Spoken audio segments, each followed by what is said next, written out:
Pour créer une liste, vous allez dans Données, ensuite dans Créer une liste. On va appeler une liste prénom.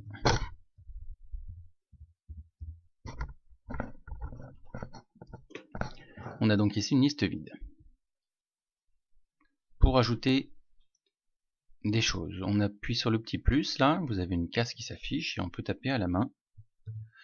Donc, un AL. Voilà, je mets entrée, je peux mettre un deuxième nom, et ainsi de suite. Je peux rajouter encore autant que je veux. Donc je peux taper chaque élément à la main. Une autre façon de le faire, donc je supprime la liste. Donc je recrée ma liste prénom. J'ai au préalable tapé un petit document Word que j'ai enregistré au format texte. Donc là j'ai une liste de 6 prénoms. Je fais un clic droit et je peux importer une liste. Je vais la chercher. Et voilà, ma liste est déjà toute prête.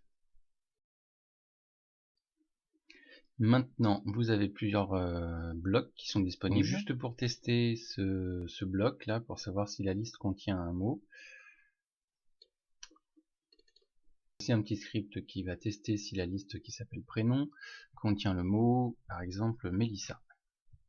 Je ne vais pas mettre de majuscule exprès. Donc il va dire oui si jamais la liste contient le mot Mélissa, et non si jamais la liste prénom ne contient pas ce mot. Je clique sur le drapeau, il a bien reconnu le mot. Par contre, si je change le E accent aigu en E, donc j'enlève l'accent, il ne reconnaît pas. Donc il ne fait pas attention aux majuscules, mais par contre il fait bien attention aux accents. Alors on va faire un petit programme qui choisit au hasard un prénom parmi les 6 qu'on a là. J'ai déjà sélectionné quelques blocs. Donc élément 1 de prénom, nombre aléatoire entre 1 et 10 et longueur de prénom. Donc on va choisir d'abord un nombre entre 1 et longueur de prénom, puisque la longueur d'une liste peut varier au cours du programme. Et il va dire l'élément, donc pas l'élément 1, mais l'élément qu'il aura choisi. Je vais diminuer un peu, voilà. Et quand je clique, là il a choisi Mélissa, je reclique, il choisit Boris, et ainsi de suite. Pour modifier la liste au cours du programme, on peut par exemple poser une question, donc là écrire un prénom, et insérer les réponses dans la liste. Donc on peut ajouter la réponse à la liste. Donc quand je clique sur le drapeau, il me demande d'écrire un prénom.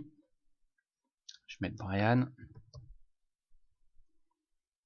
Et il me l'ajoute à la fin. J'aurais pu aussi lui demander de m'insérer la réponse en position 1, donc c'est-à-dire au début, au dernier ou au hasard de la liste. Je peux aussi choisir un nombre précis en créant une variable éventuellement.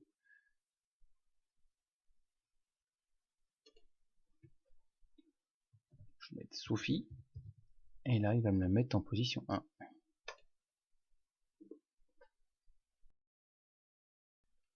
On va maintenant écrire un programme qui détermine tous les diviseurs d'un nombre. Donc on a créé deux variables, une qui s'appelle diviseur, une qui s'appelle nombre.